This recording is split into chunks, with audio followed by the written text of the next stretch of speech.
It was real good. It was real good. Had a little internet interference, but other than that, it Yeah, was the real. devil was real mad, but but What? she had a message to give, and he was trying to thwart it, but it didn't work. Right. She got it over loud and clear, and it was Right. awesome.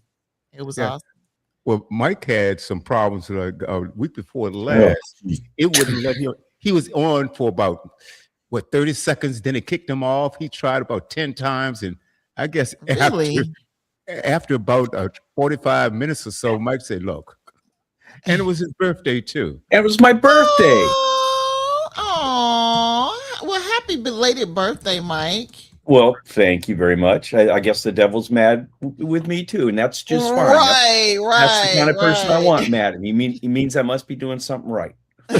Right, right, Oh, and it exactly. was an awesome show. And so what happened? I called Mike. I said, "Mike, what are you doing for your birthday?" He said, "Oh, nothing." He checked his calendar.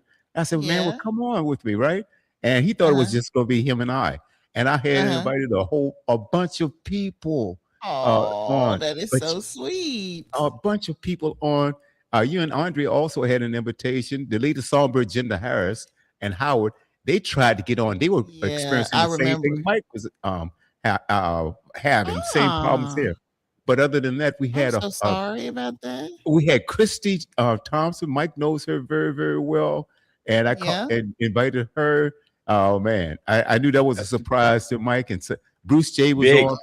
big surprise. Chrissy was my brother's lady of 30 Oh, plus years. okay. Yeah. Wow. Oh, wow. I know that was a good treat. Oh, I'm so Oh glad you had man, at least at least that you got to, before the technical difficulties, that you got to have a good time. And I'm sorry we couldn't participate. My mom, well, William, he contacted us, but my mom was in the, I think that's the day my mom went into the hospital, if I'm not How's mistaken. she So doing? she's a lot better. We glad to hear that. yeah, she just kind of collapsed at her daycare. So but she's a lot better. She's got to see some specialists, but thank you for asking. She was in the hospital a couple of 2-3 days. But they still want her to see some specialists. So Right, right. but I'm glad you had a good day. I did, and the nice thing about it, even though I couldn't get in, I was still Hmm. able to watch. I was still able to watch the whole show and listen to everybody on Yes. Facebook. So I I Awesome. was I was an audience member instead of a participant. But you shouldn't have to work on your birthday. That was a nice tribute. Well, That was nice. actually, and Thursdays is not work. Like the Oh, boomerang, okay. yeah, Yeah. that's work.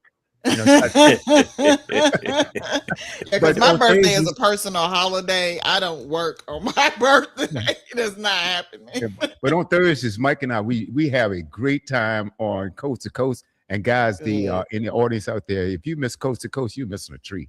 We play Oh, uh, uh, various, I mean, several genres of music, and we have interaction with the crowd, and it is just so much fun. Oh, Mike's buddy Alex was on. Let's see, let's see, Robin really? Hicks was there. Bruce J, Patricia Miles. Oh, no, I'm leaving somebody out, and plus our audience, they were wishing him a happy birthday. Uh, Oh, 007 praise is the wishing him a Lord. happy birthday, and several of our listening audience was wishing Mike a happy birthday, and it was so much fun. So it was a pleasure uh, for me to do that and pull that off for him, right? And I And the told him, bromance continues. yeah, I told everybody, Young love, first love. Oh, the bromance yeah, continues. That's okay, all right, beautiful. okay. Well, Mike and I, we had a conversation just before the show. And Uh, guys, on Sundays, you won't think there's a bromance there. You really won't think. I don't know. Old married couples arguing comes to mind. Yeah, the boomerang comes out. It's pitchforks and Oh boy. Okay. torches. Right, right. It's like, are they on the verge of of divorce? You said bro voice. I like that. Oh yeah, that's too funny. That is too funny. Yeah, guys. So anyway, we got a show for you. I want to talk about a few things, and I'm sure we're gonna have some disagreements along the way. I know Mike and I are, but I'm having a problem with this. because Ann knows. Oh, let me start off with this one right here real quick. And I'm only going to spend about maybe 10, 15 minutes on this subject right here. And this is something that is causing a huge, huge problem. I'm sure we can all agree on that here in this country. And this is the thing with, okay, let me pull it up. Where is Let me it? guess. It's the reflecting pool. It's like the biggest bird that I have. I mean, No, it's not the it's reflecting really pool. keeping me up at night. Oh, you know what? I tell you what, it is absolutely crazy. I was pulling up this, trying to pull this thing, and it had to do with AI taking. GM. Where is it? I just saw it. GM. Watch this. Then we'll come back We'll come back right after this, ladies and gentlemen.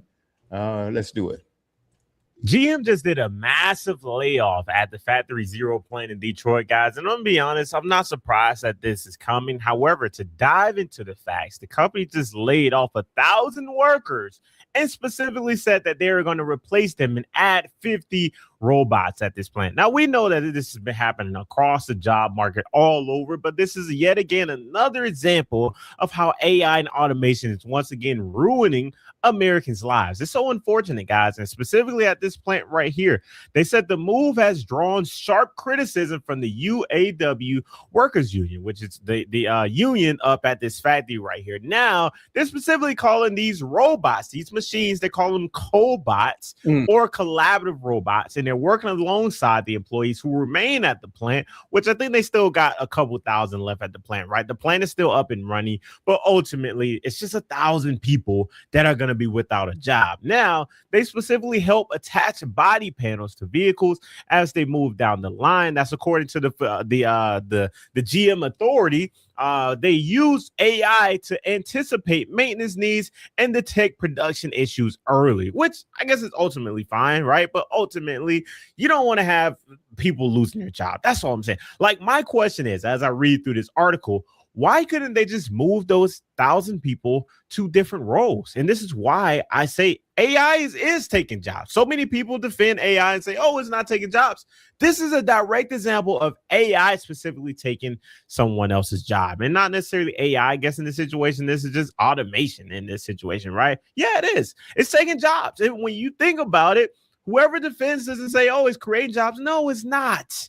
And nobody's safe in this economy. Nobody's safe in today's job market. Now, they said specifically they've been installing cobots across our manufacturing footprint as part of the broader push to more advanced technology into our operation. That's from the company spokesperson. And they said at Factory Zero, we're implementing them alongside our team, helping improve safety and ergonomics while keeping our operations flexible and competitive. You're not adding them alongside your team. You're actually replacing some of them. And yeah, some people are staying, right? Thank God for those people who still got a job, but you still replace 1,000 jobs. I'm curious as to what is left at this plant. If you guys don't remember, a lot of the car market right now is truly in a hard place. Hence why GM decided to lay off people earlier in the year. And I think they're still on layoff right now. They haven't got a call back, right? So now in certain situations, people are still without a job. This is all due to the car market demand that's starting to go down every single day. Now, GM says the layoffs are temporary, though it hasn't said when or if the laid off workers will be brought back. So this is another temporary layoff for more of the workers ultimately. And our manpower has been taken away from us. That's from the union leader. And the union has filed grievances against the Factory Zero plant. Insane, guys. This is another layoff, guys. And throughout the GM company, they just performed another layoff previously, right before this happened. Now, this layoff right here was in May. It's not specifically at a factory. I think these are just employees that were in the corporate level, right? Within the information technology roles across Austin, Texas, and Warren, Michigan. But specifically, they laid them off due to AI. They received an anonymous email oddly timed and 15-minute interval meetings, guys. So they all got laid off, and the layoffs affects approximately 500 to 600 employees. And the two laid off workers who asked not to be named, they fear repercussions. They said their units had gone through recent restructurings and that they were being encouraged to use AI more in their work. And Okay, I'm gonna stop that right there. Let's go back to the panel.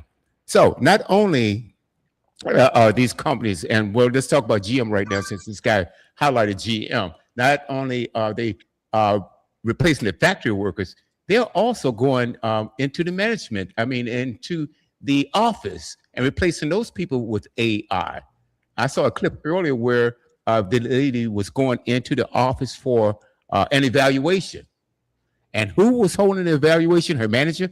Nah, it was a AI machine or computer that was asking her those questions. So let's go around the table. I'm sorry, what? Okay. The computer was interviewing the woman? The computer was giving her her evaluation. I think this is a shame. I think, and this is the future when they talk about bringing more factory jobs back to the United States. I think they talk, are they going to replace them with humans, or are they going to replace them with robots? Mike, your take, and then we'll go to Ann.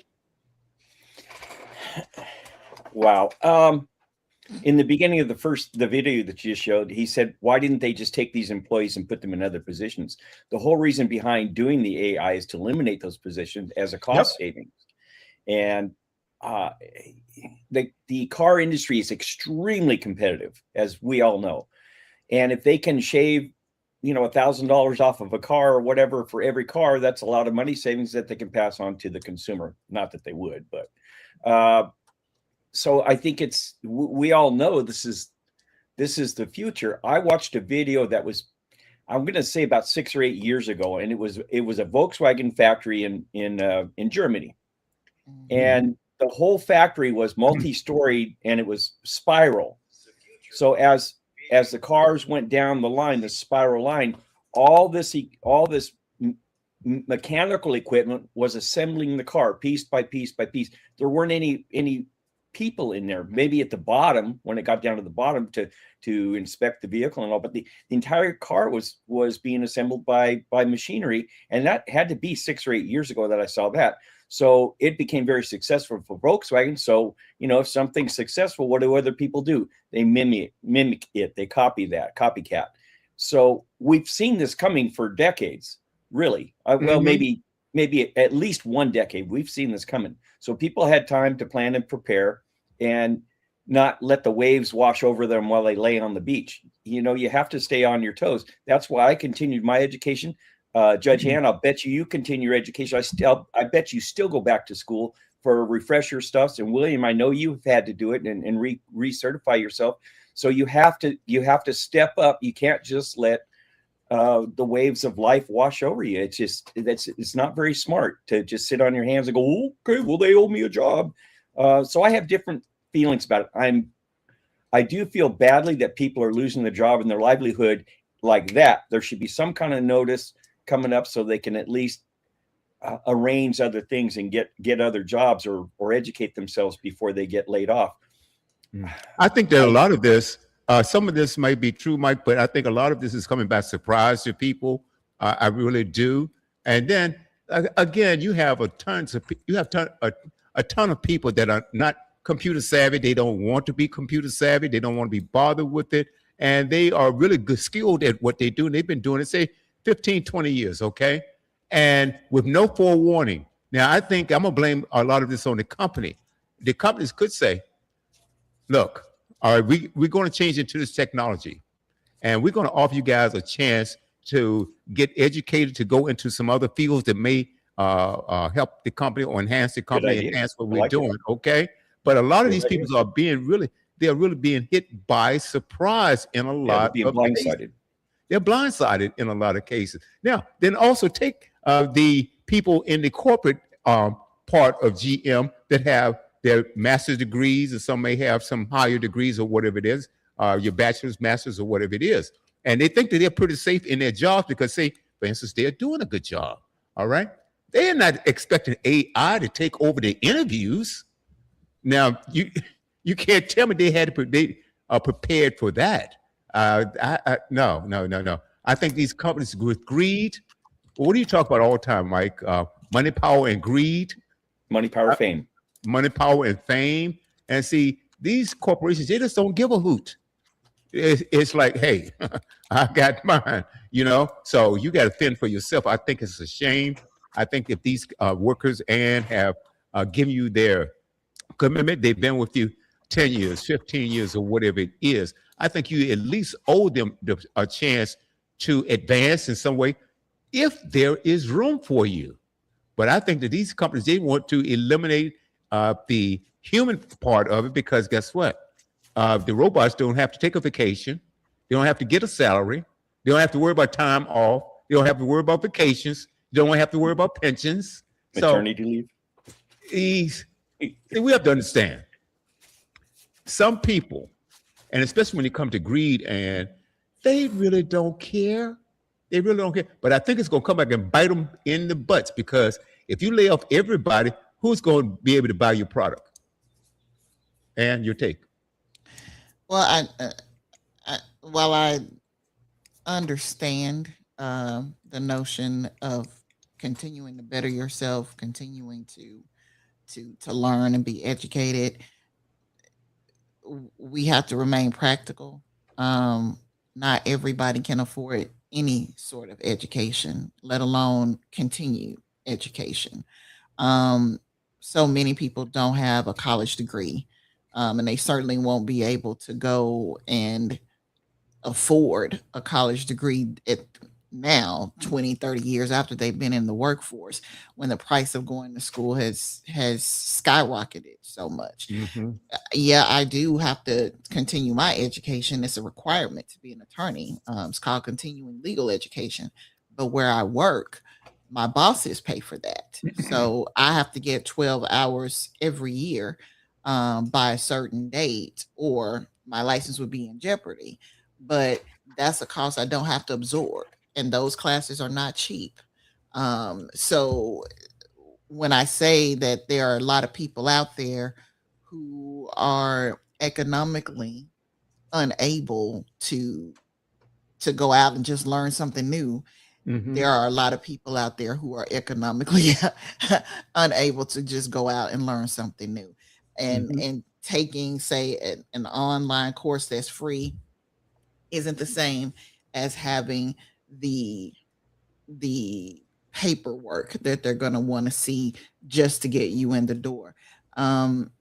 Kids who are graduating from college that I know, or going to college that I know, will tell you this. They want not just for you to have the degree, but then have 4 or 5 years of experience, which basically is another way of blocking out a certain group of people, because who's going to be more likely to get hired, especially in these free internships, because a lot of kids of color can't afford to work for free. So they're looking for jobs that are going to pay them something. Otherwise, how are you going to eat? Where are you going to live? Especially if it's not an internship that's in your hometown with your parents. Very often, these people come to the school that you go to. So getting the degree is one thing, but now their way of pushing certain people out the door is to couple that with a bunch of experience that somebody just coming out of college doesn't have. So a lot of kids are being forced to work in different sectors that they didn't even want to work in, just so they have some sort of money coming in. What I'm trying to make sure that I give you examples of is the fact that this is a multifaceted problem. It's not just, these people are trying to cut costs. They're cutting costs. They're doing a whole lot of things to manipulate the workplace so that it looks like and it benefits them and the people that they want it to benefit. So I think, for instance, somebody close to me is being laid off just this week. The first is going to be their last day of work, after 20 some odd years. and it's not necessarily because of AI taking over the job. It's just it's just that the company's being low down because it can. And I say that because there are a lot of companies that are being very hateful towards their employees because of the Hmm. backlash during the COVID-19 period. During that period, um, it was very favorable towards workers. Number one, you had a lot of people, boomer ages, who basically were like, hold on, what do you mean go to work anyway and sacrifice my life anyway? So they got real smart at that point, realizing that these people were conning them, and they were like, no, we're not doing that. So a lot of them retired. That freed up a whole lot of jobs. Hmm. And so even though you had a lot of other sectors where people were staying at home, the places that actually needed employees to come to work because they lost so many people, they had to compete for who was left. So workers could say, look, I want to work from home. I want the remote. I want better pay. I want better benefits. That pissed a whole lot of people off in corporate America. A whole lot of people. So when you couple that with the fact that you had cities, major cities, who had a lot of empty buildings, which was costing them revenue because if people aren't going downtown, say, and filling these buildings and going to work, they also aren't going to the restaurants on their lunch break or the shops or whatever else and spending money. So a lot of the cities said, "Oh, guess what? We will give you all sorts of incentives if you make your employees come back into the office." So when they got to a point where they were able, they forced people to come back to work, didn't have spaces for them. It happened all over the country Hmm. because so many companies kind of downsized a little bit because if everybody's at work, what do you need to pay overhead for at a building? So you forcing people to come back to a building knowing you don't have enough space for them, hoping that some of them will quit. And it did force them out. And then those who didn't quit, guess what? They were like, well, we still have too many people. And then they started laying people off. They've Hmm. already been making moves, basically, so that they could have fewer workers in less space. So it's not just, oh, they just started laying people off. They've been doing it for a minute. Oh yeah. And a lot of it's not just that they've got AI on their side. A lot of it is backlash. They are making it life miserable for a lot of their employees. I think this one particular guy was in the paper as being quoted as telling his employees, "You can't expect loyalty anymore." And it made it made the news because some of the employees leaked it apparently to the news.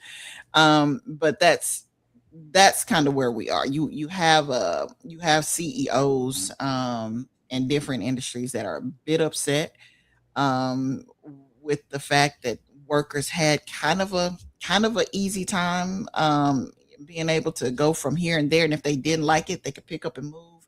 And then, of course, they're trying to recoup some of what they lost during the COVID eras. And of course, you've got this automation that makes it a little bit cheaper for them to do their jobs, well, rather to replace people who are they're paying, say, 50, $60,000 in a job. We just buy this particular thing and update it every so often and Hmm. let it do the job instead. And we don't have to worry about, you know, we don't have to worry about contributing to a 401k. We don't have to worry Right. about somebody being sick. We don't have to worry about somebody taking vacation time. We can work it like the slave we wish we had, sitting at that desk or at that machine over and over again. Yeah, absolutely. This is the thing about it. Uh, I think that the that's going to be an issue, though. I think that's going to be an issue because, again, if you purge the workforce by the means of laying off people and implementing robots, and AI technology, then again, you have where is your customer base? I mean, Mm. your customer base, you've gotten rid of a lot of your revenue because nobody has a job and they can't Right. afford anything anymore. Right. So I think this is a two-edged sword. I think initially the companies are going to enjoy a heyday. Oh yeah, we've got record profits right now because we've just trimmed our payroll by $1 billion. Okay, well then you don't have a customer base now to buy that computer or buy that car because the car market right now, I don't know what you guys have noticed or not. The car market right now is in trouble. It's crazy. It's a disaster of its own making.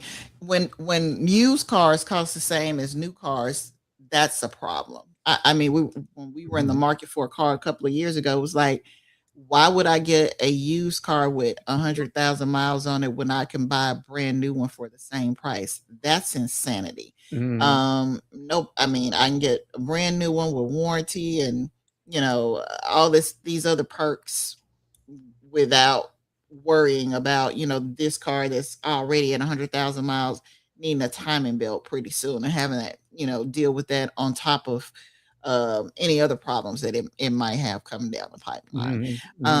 And so that's a really huge problem. Cars aren't affordable like they used to be. And the other thing is the fact that you have an industry that's really resistant to the changes that a lot of Americans would like to make. A lot of Americans would like to stop using gas guzzlers because we recognize it's hurting the environment and we want to be a part of the solution. But you have automobile industry that is making vehicles, but it's subject of in large part to the oil industry. And the oil industry is very resistant to change. So you don't have the infrastructure in place, and they're making it very difficult to get the infrastructure in place so that you can go and charge a car.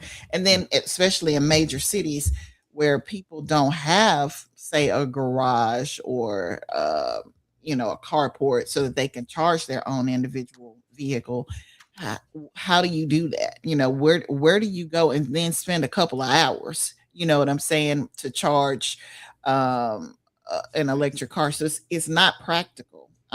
Forget feasible, just not practical for a lot of people to make that switch, even though they want to, even though it would be really cost effective for them. I mean, think about it. If you are a person who's, say, retirement age, if you are blessed enough to be able to, say, pay off the mortgage on your house, add solar panels to your house with the backup battery so you are not on the grid at all. You got your own basically power service at your home. Then you have, say, a gas guzzler that takes you long distance, but you've got an electric car to get you around wherever you need to go, and it's paid for too. Imagine the difference in that sort of retirement. I don't have a mortgage. I don't have to pay an electricity bill. I don't have to pay a car note. I don't have to pay utilities. You know what I'm saying? I don't have to get gas for a vehicle, except every now and then. That makes life a lot more comfortable for the individual, especially somebody who's now on a fixed income, and it's better for the environment. That's utopia there.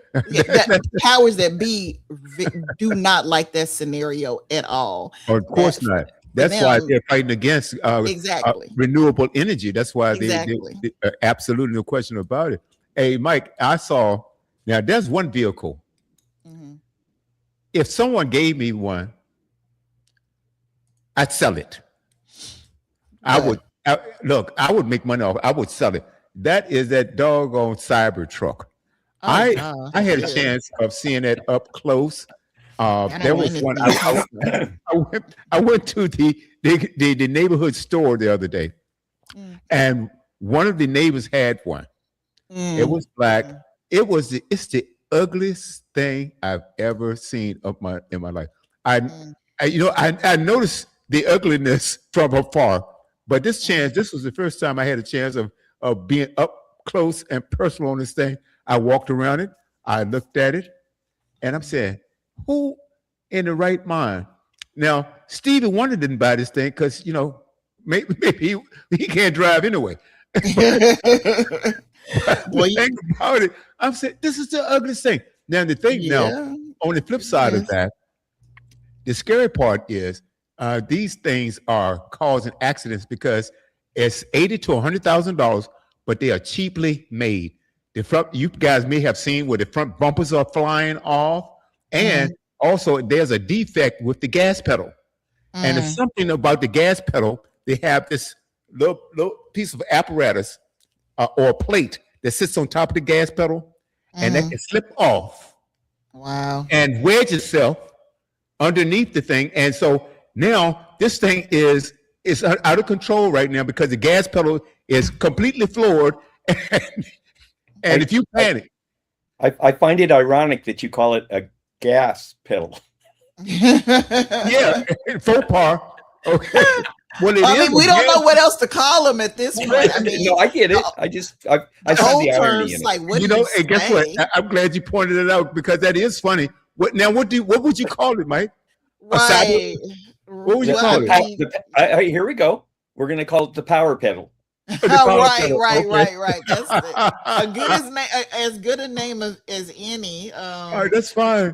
I have no issue with that. But the thing Right. about it, there are trouble with these things, having problems with it all over the place. I mean, the owners of these vehicles, they're complaint after complaint after complaint after complaint, and the same thing about it.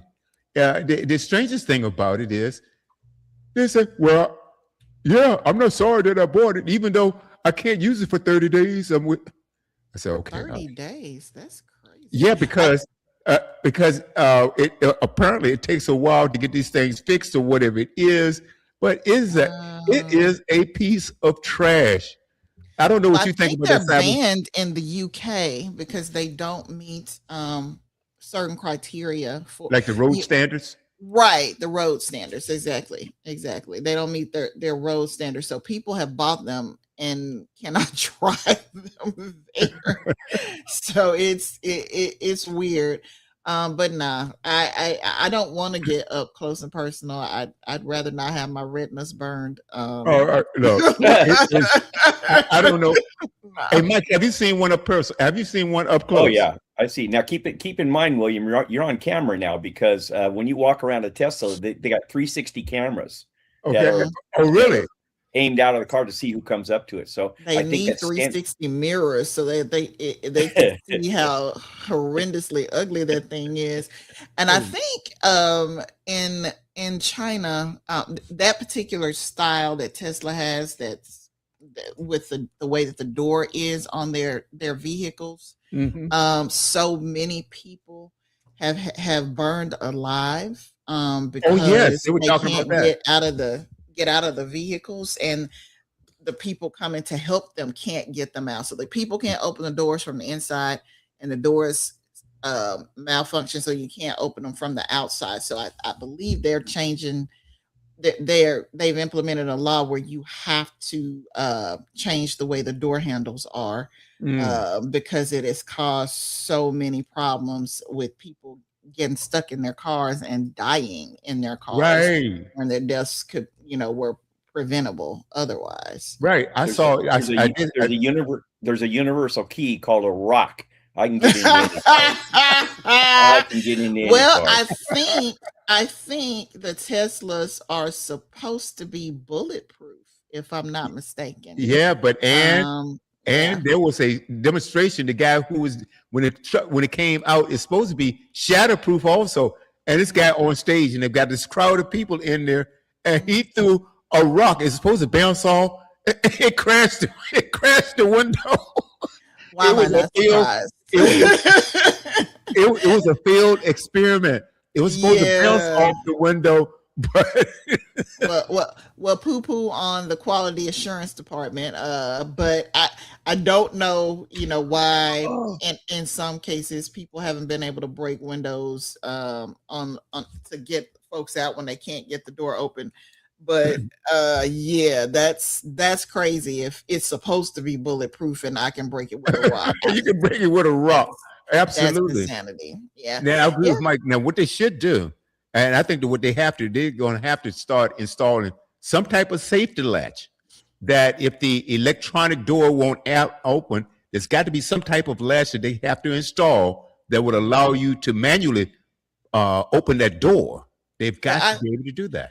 I I think mean, they should. their law is forcing them to do door handles the way that normal cars have them. Interesting. But that's not this country. That's another country, and Mhm. I understand wanting things to look. I don't know. I understand car design. That's somebody's job, but surely we did some form of testing before we put this stuff out on the road and see how it's gonna work. I mean, surely we did that. Oh boy. But Oh okay. my goodness. Crazy, crazy, crazy. Now, I'm going to our next discussion here Okay. because I think this is complete shame. And I'm going to drop, this is a touchy subject because a lot of people are anti-DEI. They're anti-DEI. And I've been trying to tell, and I don't know how to get over to some of us that DEI is not what they say that it is. So let's do this.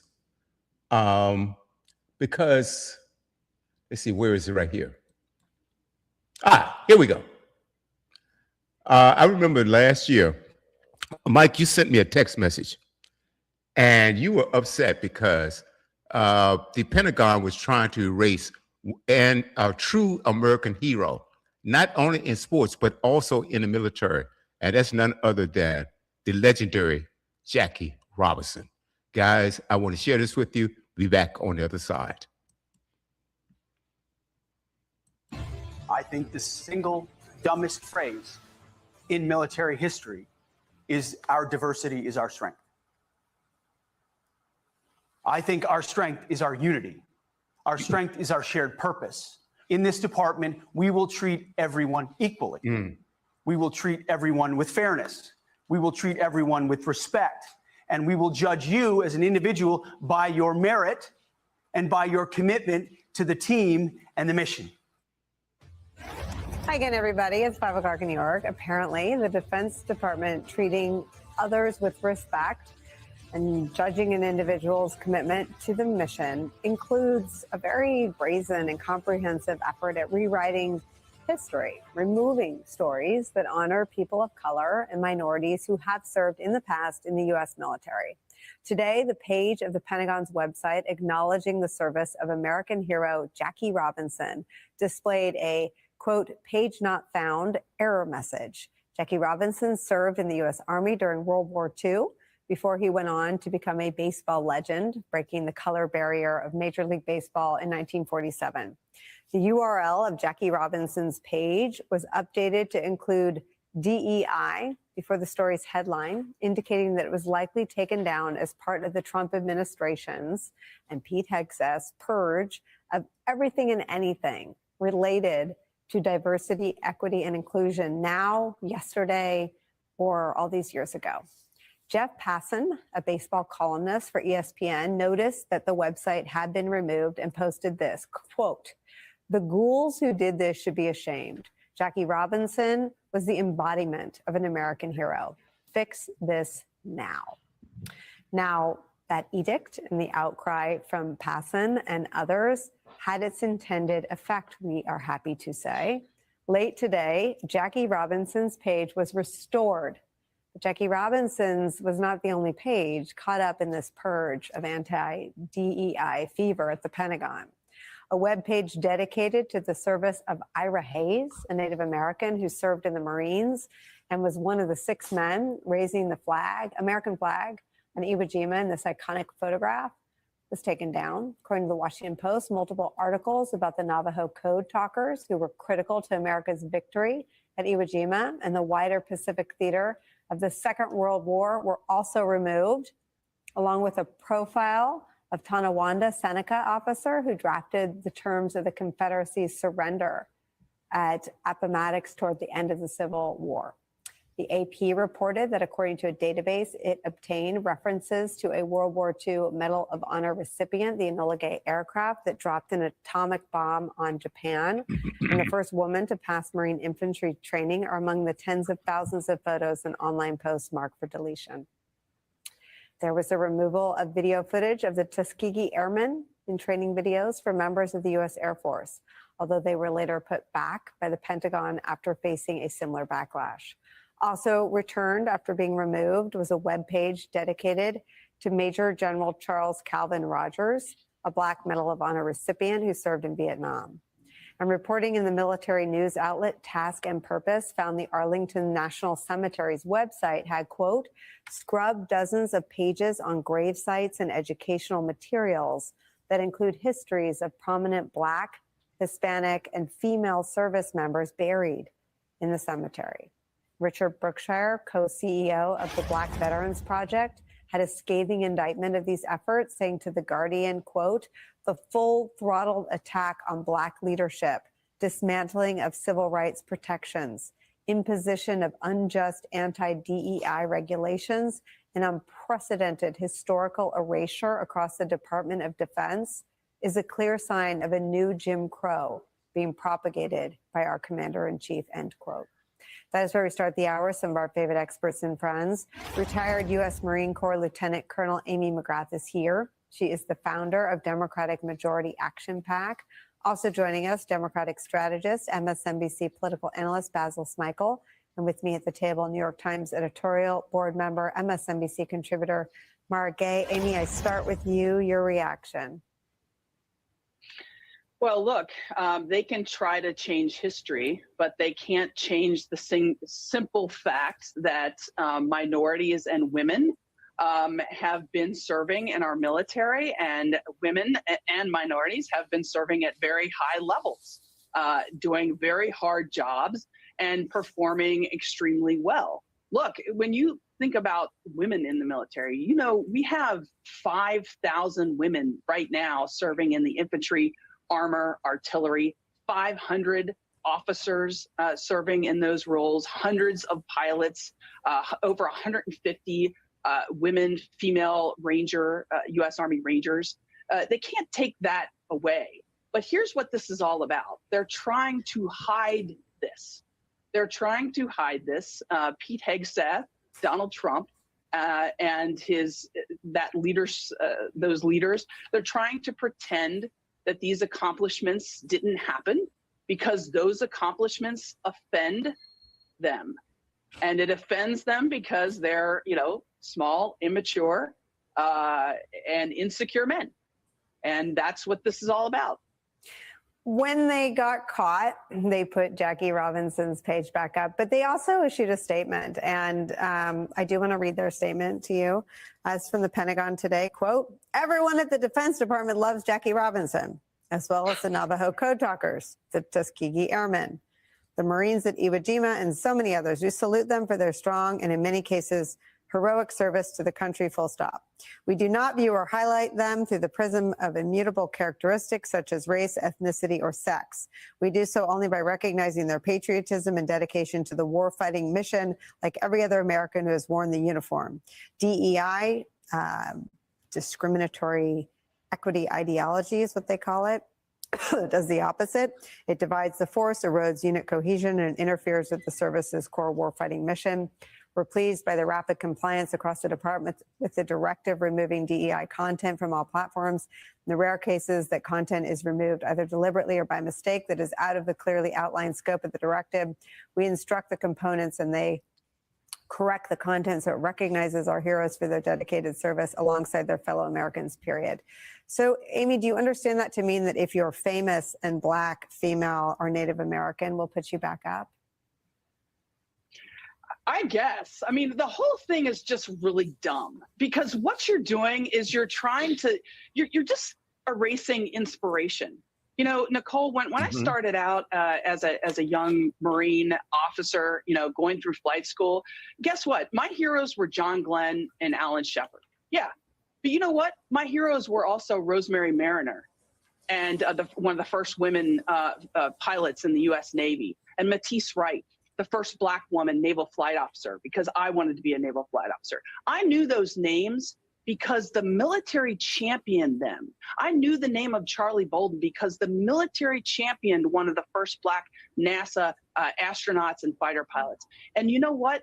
They inspired me just as much as Alan Shepard and John Glenn. Because why? They looked like me. I looked at them and said that they could do it, I can do it too. That's what this is all about. You're just trying to erase inspiration here. It's really dumb. And here's the part of it that hits home.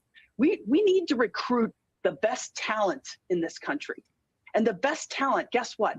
They come from all different races, and they're men and women, and that's what we need to get for our military of the future. And so in my mind, this is just dumb. Basil, where is your head on all this today? Well, to Amy's point and to the other points that have been made, this is a complete erasure. So, you know, Black Americans in particular are overrepresented in the military in many respects. Black men in military service, Black women in civilian service. So let's level set a second. There have been Black Americans that have fought for this land, on this land and abroad before America was America, since the Revolutionary War. If you move forward in time, the Harlem Hellfighters, for example, saw some of the most significant service in World War I and carried one of America's, if not the American original art form, jazz, to Paris and to Europe. Fast forward to the Tuskegee Airmen, two of them I got to know very well later in their lives. Percy Sutton, a business leader and politician, attorney for Malcolm X and his family. Also Roscoe Brown, Dr. Roscoe Brown, a scholar and teacher in the City University of New York system. And they talked a lot about these sort of dual identities. They traveled across the world and fought in Europe. And when they saw the American flag, they thought about safety and they thought about home. But when they got home, they experienced some of the most horrific discrimination that you could imagine. And considering that even after the war, the New Deal that featured very significantly the GI Bill to help and support veterans coming home, they weren't even allowed to embrace and take advantage of a lot of those opportunities specifically because of their race. So when you take this erasure and you try to write this singular narrative about America, what they're saying is that for Black Americans in particular, and certainly for people of color and for women, DEI is essentially amounting to an asterisk, that your Americanness and your patriotism isn't quite like everybody else's if we acknowledge your contributions. And you know what? There is no American history without their history. And as others have said, it flies in the face of what history, what the kind of history that we should be telling and teaching. Okay, back to the set. Okay, this is what I've been trying to say. Now, some would say, well, DEI, you know, and they say because that person is in that position, they got it because they were Black, or they got it because they were a woman. That infuriates me. That infuriates me to high heaven. Now, put that aside for a second. Let's go back to Jackie Robinson, General Chappie. They didn't mention him here in this case. I have him up a little bit. The Native Americans that fought for us, women that fought for us. This is history. These are things that they earned. It's history. What does that have to do with your bastardized version of DEI, which I don't buy in a minute? That has nothing to do with history. These people have contributed mightily to our society. And I'm going to tell you something. If anybody's unqualified, it's that knucklehead Pete Hegseth. He is unqualified. He has no business being there. He is denying promotions to Black generals and women. Now, I'm going to tell you, I know a little about this because I have relatives that have served.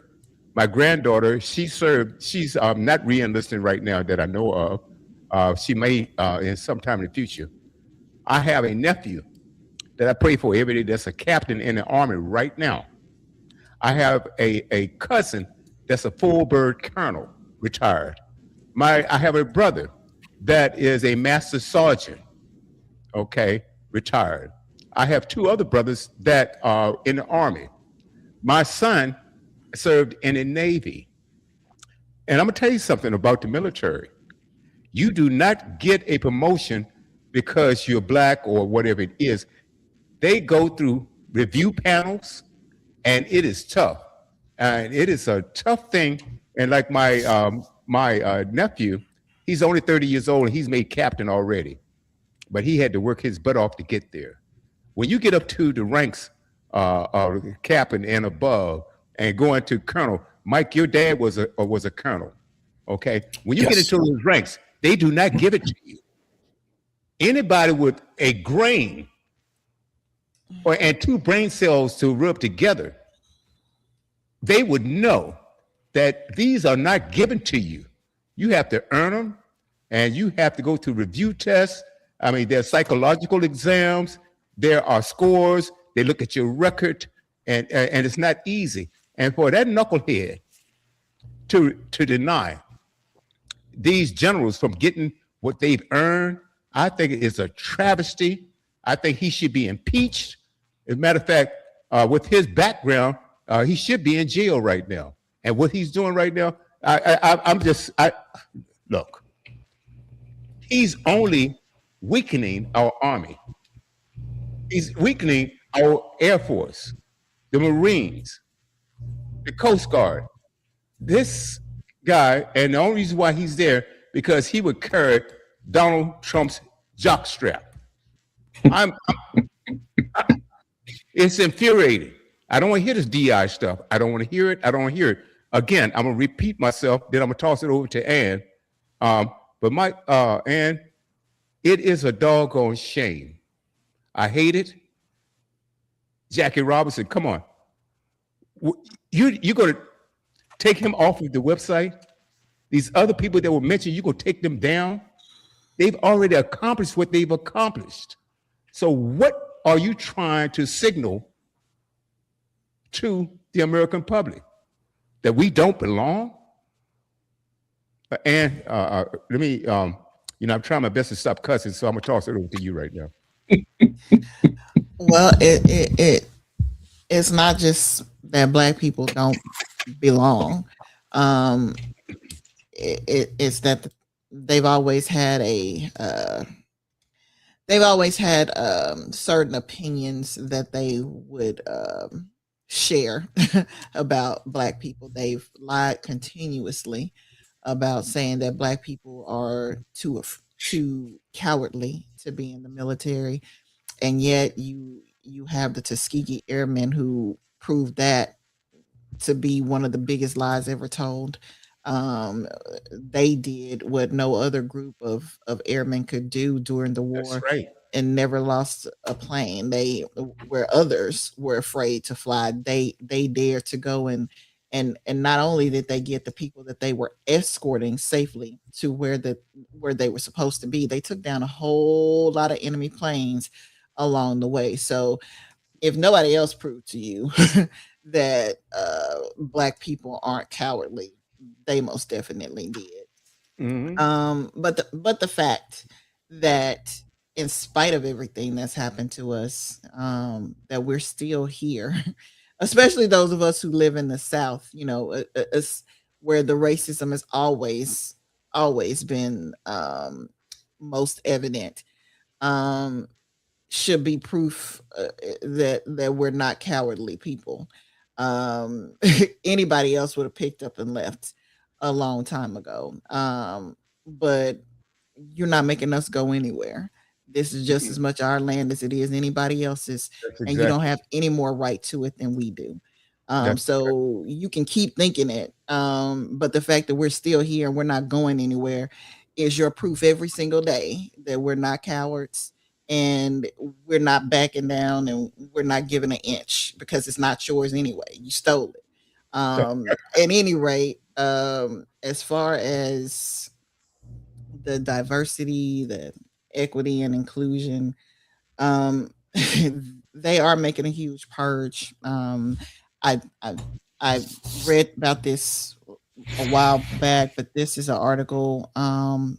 It was March 27th, 2026 from NPR. And it says Defense Secretary Hegseth intervened to stop promotions of Black and female officers. Secretary of Defense Pete Hegseth intervened to stop the promotions of several high ranking service members, including 4 Army officers, 2 Black men, and 2 female soldiers on track to become 1-star generals, NPR has confirmed. According to a U.S. official not authorized to speak publicly, Hegseth made the highly unusual move of interfering in the regular promotion process, as first reported in the New York Times. A second U.S. official, also not authorized to speak publicly, confirmed that Hegseth has been weeding out senior officers who were deemed ideologically incompatible. NPR has also learned that a Black colonel and a female colonel from another branch of the military were taken off the promotion list, according to a U.S. official not authorized to speak publicly. This would bring the total to at least 6 promotions blocked by Hegseth. Before his appointment by the Trump administration, Hegseth wrote books disparaging the U.S. military as woke and suggesting that diversity in the ranks had weakened the force. Since he took office, Hegseth has conducted a major restructuring of the Pentagon, including widespread firings of 4-star admirals and generals. Hegseth fired Joint Chiefs Chairman General C.Q. Brown, the second African American to hold the job, questioning in his book The War on Warriors whether Brown got the job by merit or his race. Are you kidding me? Hegseth also fired Admiral Lisa Franchetti, the first woman to hold the Navy's top uniform job. In both cases, no explanation was given for their removal. In a statement to NPR, Pentagon spokesman Sean Parnell called the reporting fake news, adding that Undersecretary Hegseth, military promotions are given to those who have earned them. Meritocracy, which reigns in this department, is apolitical and unbiased. Senator Jack Reed, the Democrat Rhode Island, said earlier on Friday he is looking into the allegations as ranking member of the Senate Armed Services Committee.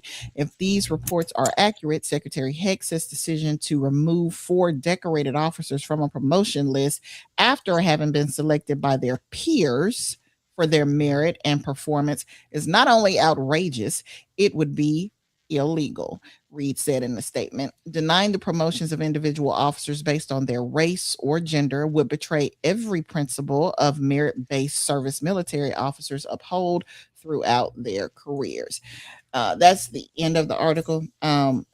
This is the thing that's really, to me, the most hypocritical. Because if you were to go to predominantly Black high schools and predominantly white high schools, you're going to see something very different. You're going to see a lot of recruiters at predominantly Black high schools, but not at the white ones, as if what you want is military fodder for your wars. But you obviously don't want to promote the people that you are recruiting the most to come into the military. So if it's such a problem to have a Black general or a Black colonel or a Black captain, whatever the case may be, stay out of the schools where Black children go, and stop recruiting them to fight your dirty wars. Because again, all these wars that you're complaining about that America is in, they're not the ones who are starting them. They're people with white skin who are starting these wars. People with white skin went over to Iran. With white skin went over to Venezuela. People with white skin are threatening to invade Cuba, threatening to invade Greenland, threatening to take over Canada and make it the 51st state. These aren't Black people who are doing it. So if you don't want us fighting your wars, and we don't want our children fighting them anyway, stay out of our schools and stop trying to recruit them. And I say this as a parent who had to talk my own kid down off the ledge because some recruiter went to his school talking all these wonderful things about joining the military. And I'm like, you will not be joining the military if Trump is going to be president. There's just no way that's going to happen. But mom, they'll pay for everything. I don't care. I'd rather go in debt to pay for your education than have you be in the military under that person as commander in chief doing his dirty work for him. So stay out of our schools and fight your own war. Send Barron to the military.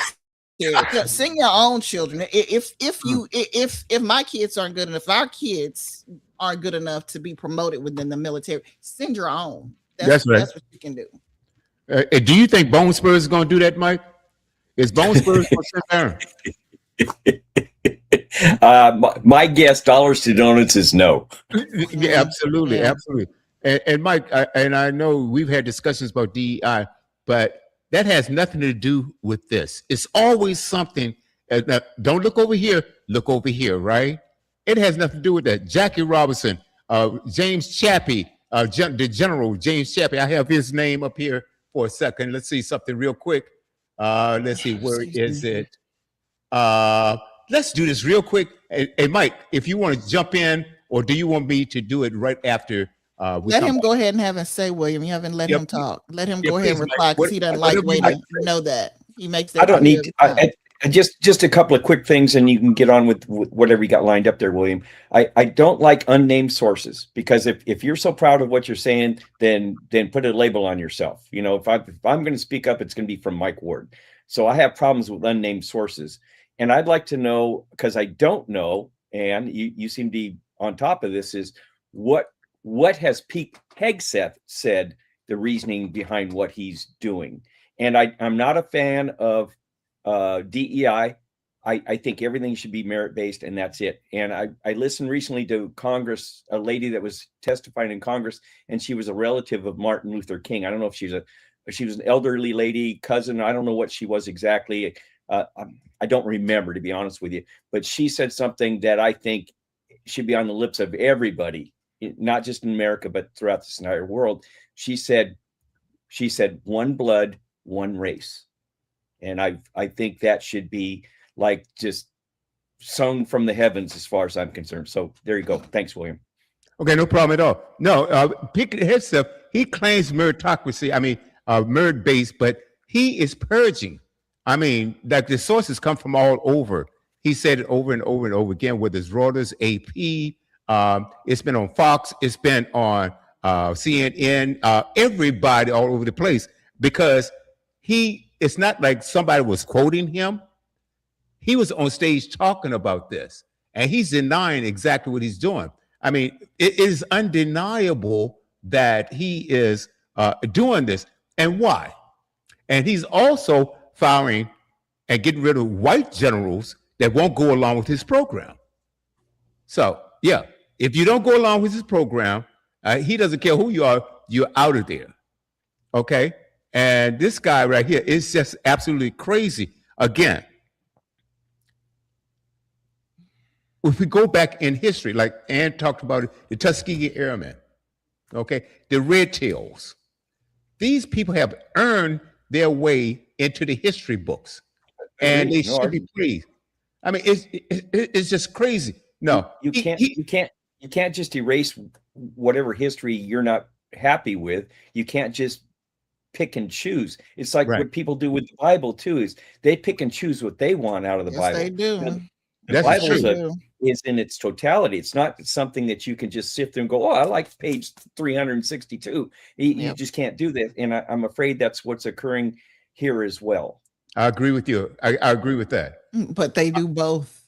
They not only suppress history, they do it all the time. They try to alter history. Yep. And not only do they pick and choose out of the Bible what they like, they also slander and defame the name of God. They've even there are descriptions in the Bible of what Jesus looked like. Some say, in a bronze, some say burn brass, whatever you want to, but it's clearly black. Hair like sheep's wool, lamb's wool. Right. That's clearly a fro. But when you look at the the idol that they have conjured up, he's some white dude with blue eyes and long brown hair. It's amazing, and they worship him. They literally have broken quite a few commandments, but there's one in particular that's in the top 10 that says, "Thou shalt have no other gods before me," and it explains that you shall make no graven image. They have done that in spades. It's all in their churches. It's in the Bible. It's the Bibles they sell themselves. You got this dark haired, blue eyed dude that they worship, literally. Absolutely. And some black people too. I mean, you throw that picture up, people just automatically assume Jesus, which is why Trump had on the robes and put himself in that persona, and everybody immediately knew he was cosplaying Jesus. I mean, it was and he said he thought he was depicted as a doctor. Right, because we all go to the doctor and see them wearing that outfit, right? My doctor, he wears that all the time. Yeah, every day. I'm serious. Yeah, okay, check this out, guys. Be right back after this. Check this out. This important. Well, recently, our Secretary of War Crimes, Pete Hegseth, just ordered the removal of his portrait from the Air Force Art Gallery. General Chappie is a patriot, a war hero. He's the first Black 4-star general in U.S. military history, and he flew over 179 combat missions over 3 wars: World War II, the Korean War, and the Vietnam War. This guy earned everything he got by hard work and service, not because of the color of his skin. And this man was honored by presidents from both parties and respected across generations of all military leaders. Now his history is being erased. No matter what side you're on and where you stand politically, erasing the history of someone who gave so much to this country is a disgrace, and it's un-American. And I'm just one guy trying to help to preserve the history of African Americans who've not only served our country, but in particular served in the Korean War. And we've got 4 days left on our Kickstarter campaign. This educational project will help ensure that our children learn about the valiant efforts of the African American community in the Korean War, but it also shows and demonstrates the importance of preserving the history of anybody who's contributed to our country. We've got the link in the bio. Check it out on Kickstarter. It's called The Fight Within Me. And I want to give a shout out to our newest backer, Dae-hoon. Thank you so much for listening. I know it's been a lot, and this year has been really tough, but we really do appreciate your... All right. Okay, we're back. So that's right, James Chappie, the first Black 4-star general, and you're going to erase his history? Okay, I think enough was said on this. I think we're all in agreement this shouldn't happen. And I'm going to tell you something. Let's take it a little bit farther. And you shouldn't assume anything. If you walk into an office building, an executive office building, and you see a Black man or Black woman or white woman or a Native American or anyone that's non-white in that office, don't assume that they got there because the company had to fill a quota or the company there just because of. And what I tell you, just like my field and Ann's field especially, we have to go through, and Ann even more so than mine, the exam that I had to take, which is a Series 7. They said, hey, guy, look, if you pass this, be proud of it, because it is the only exam that's harder than the one that you're going to take is the bar exam. I said, whoa, okay. And when I passed that, I'm going to tell you right now, right after the exam was over, I'm looking at the computer screen and it says, are you finished? I said, yes. There was another notice that came up, says, are you sure?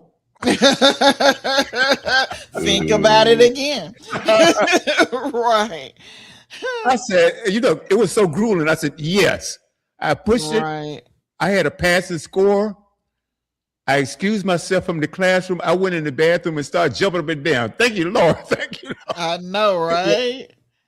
But the thing about it is, and for someone to walk into an office and say, "Oh, he got this because he's black," you know what? I'm getting ready to lose all the religion that I have right now. I know, right? Gotta pray your way through it because I had to work for it.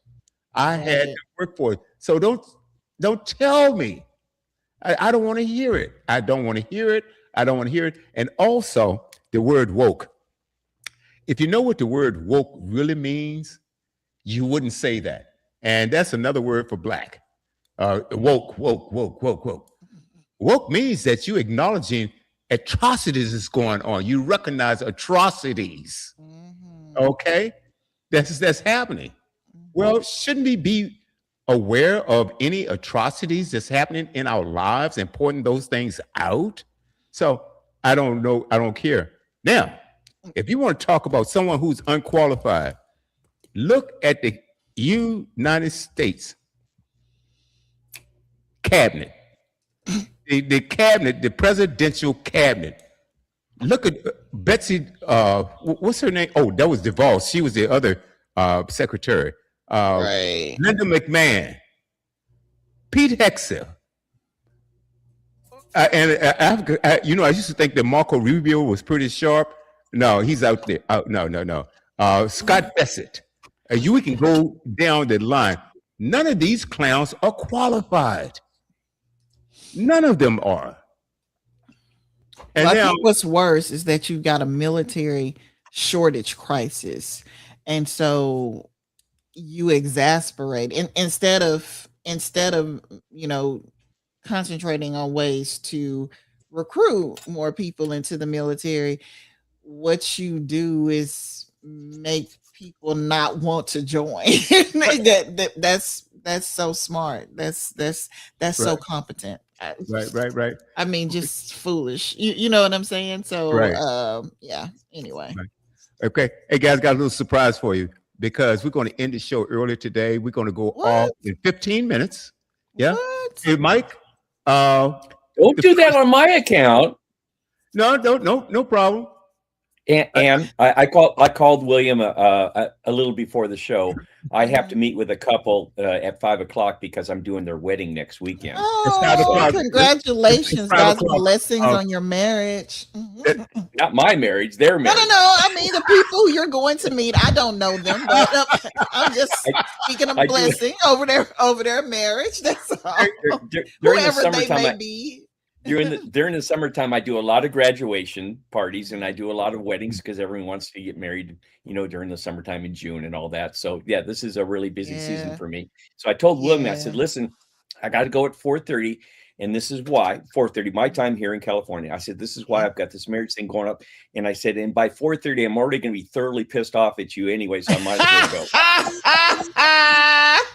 Yeah, blood pressure needs to be on the way down by the time. By 4:30, by 4:30, the bromance is gone. Yeah. That needs to. Yeah, you need to have your mind right by the time you meet your client. But don't stop the show on my account. I mean, you and Ann carry on unless Ann's okay with it. I'm okay. Sorry, guys. Ann's great. Ann's great with getting off early. Okay, I tell you what. And then we only have 13 minutes, so I'm not going to go into the next topic, though. Okay. Mike, what would you like to say so far? I would like to say that your hair looks nice. Yeah, I know. Check it out. He loves you so much. I love you too. I got a fresh cut this week. Anyway, next week we're going to talk about. Actually, next week, I want everybody to have a blessed and happy 4th of July holiday weekend. Yeah, it's 4th of July next weekend. Then guess what? Since you started doing this, and we started taking off. No, we're going to take off for the 4th of July. Everybody enjoy your weekend. So the following week, oh my God, well, I'm sure he would have done a lot more corruption with the reflecting pool. I want to find out how that turns out. He claims that somebody put a 350, is it foot or yard slit in the pool. That's why it's not working right. And I wonder, what does that have to do with the green algae that's coming in? And also, it was a no bid contract. Right. And it was supposed to That's cost the problem. It was supposed to cost $1.4 million. It ended up costing us $14 million. And now they have to redo it. Everything that this guy puts his hands on turns to crap. It turns to crap. That's what happens when you don't hire competent people, when you don't do things in a merit-based way, when you are claiming to be anti-DEI, when basically you just want to hire somebody white to do it for you. And look what happened. And I wondered, hey Mike, you think he might be getting a kickback on some of this stuff? If he is, it's entirely wrong, and how I feel about crap like that. Absolutely. Well, not only that, with his crypto scam, let's see, his scams, the $400 million plane that cost us another $500 million to refurbish, and we all know he's going to take it with him when he goes. This guy is incredible. He's doubled his income. I think I don't know. I'm getting conflicting figures coming in. Some people said he's made $3 billion since he's been in the White House. Some people said 4. Some people said 5. Who really knows? I do know that when he blew up or captured that Venezuelan oil boat, and guys, nobody's even talking about this, sold the oil and opened up a bank account in his name in Qatar. In Qatar. Some people say Qatar. Well, William, okay, this is there is so much corruption that you're not nearly getting every bit of it. I mean, we're only getting probably the I hate to say the most egregious ones, but or the most blatant ones. When you get a whole plane, it's kind of hard to mask that. You know what I'm saying? So there's probably a whole lot more going on that underneath the surface. We're only seeing. I agree. We're only getting the tip of the iceberg, so to speak. I agree. And you're exactly right. Can you imagine if this is what's being reported right now? What is not being reported? Exactly. I agree with you. I mean, from tennis shoes to trading cards, to Bibles, to watches that's missing the T. I told you guys about this couple that bought the watch, right? And this guy bought a Trump watch for his wife, and he was so excited he paid $600 for it, and the T is missing. Well, it sounds like it's named correctly.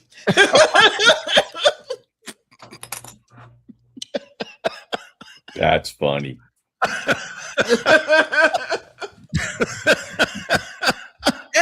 I would say that's what he is. may not say it quite so nicely, but yeah, okay. That's the term for it. And I do have a question. I know we've got 9 minutes to go. I have a question. And what is his obsession about Barack Obama? Why don't he just leave Barack and Michelle alone? Barack Obama is a black man. Barack Obama was an excellent president. Barack Obama was elected. He was quite educated. He's quite accomplished, and so is his wife. And he was elected without the help of Russia or anybody else by not just black people, because there aren't enough of us to elect a person to the presidency, but apparently there were a lot of white people who respected him enough to vote for him too. This makes people who are racist mad. They don't like the fact that things had changed in America to the point where we were comfortable enough to have a black man who was in charge of the entire country.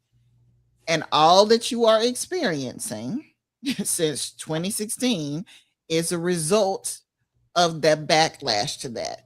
The racists are basically having a moment. They all pissed off because there was a black man in office.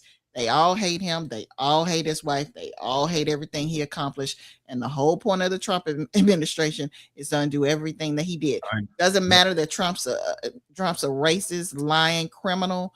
Doesn't matter that he's conned them. Doesn't matter that he's bankrupted the farmers because they still love him. They, even though they're bankrupted, lots of them have filed for bankruptcy, even though so many of them have lost benefits that they thought were gonna cripple, Black people and immigrants or whatever the case. But even though it's them being affected by it, they don't care.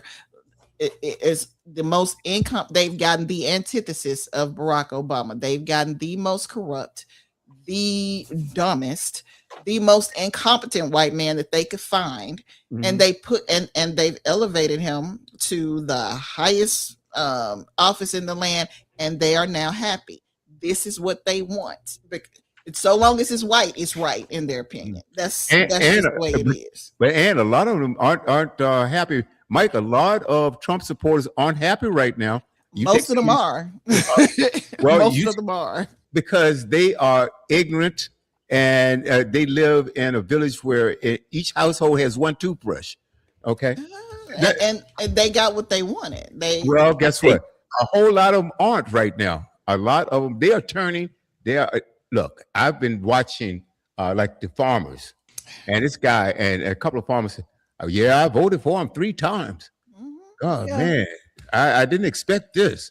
Well, they expected this to happen to other people, not them. Exactly, right? And it would have been perfectly acceptable if people who look like me and you and Native Americans and immigrants, if we were the only ones being hurt, they'd be happy. They'd be fine with it. And so it's really hard to feel sorry for you when you wanted misery for everybody else except for you. And so the ones who aren't being affected as much by it, they certainly don't care. They're more than happy to see what's happening continue to happen. Absolutely. And some people, and Mike, I got a question. Why are some people still blind and say, yep, I'm being hurt right now, but I'll vote for him again? If they had a 4th time to vote for this guy, why would they do that? I'm going to give you a broader picture. I'm going to take Trump, and I'm going to take Biden, and I'm going to take Obama. Okay. And I'm going to look at each one of them, and I'm going to say the same thing about all 3 of these people. I'm independent. I'm not thrilled with everything that Barack Obama did, but he did a lot of good stuff. I'm not thrilled with everything that Biden did, but he did a lot of good stuff. I'm not thrilled with a lot of stuff Trump's doing, but he's done some good things. So if I thought you were going to say the exact same thing about him. you changed the sentence the last time. What did I do? He did a lot of good stuff. That's what you said. He did a lot. Okay, let me clarify. Stuff. All these 3 presidents I just mentioned, if I misspoke, I take it back. They've all done good, and they've all done bad.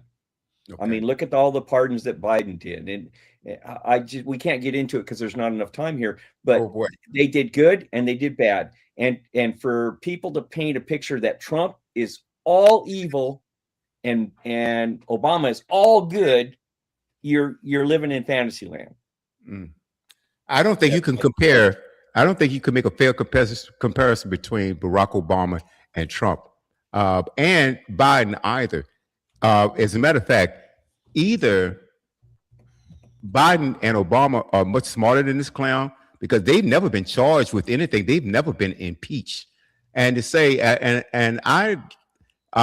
we have 3 minutes. If Trump had done anything that I think was good, you can't even compare him to Barack Obama. Okay. Barack Obama, I think, is going down as one of the greatest presidents ever.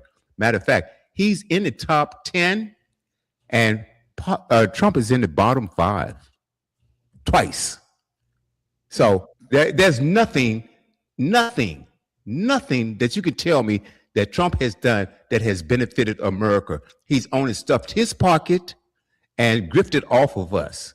And he has caused the worst recession in a while that's going on in America. Some people got money, they don't feel it.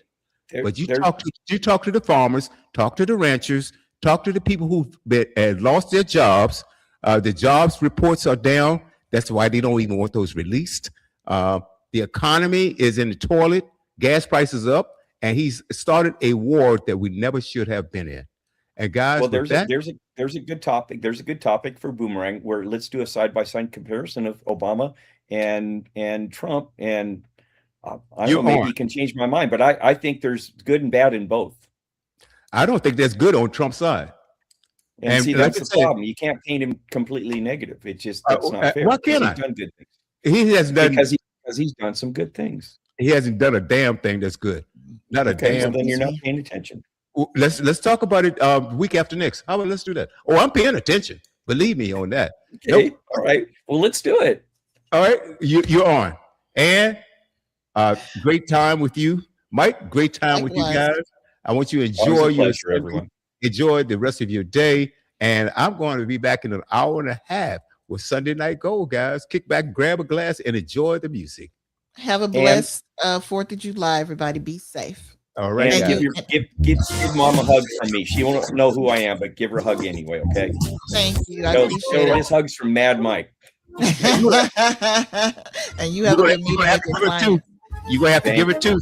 Give it one from Wild Will as well. Okay. Oh, thank you. Thank you. All right, guys. Have a blessed one, y'all. Take care. All right, guys. Thank you so much.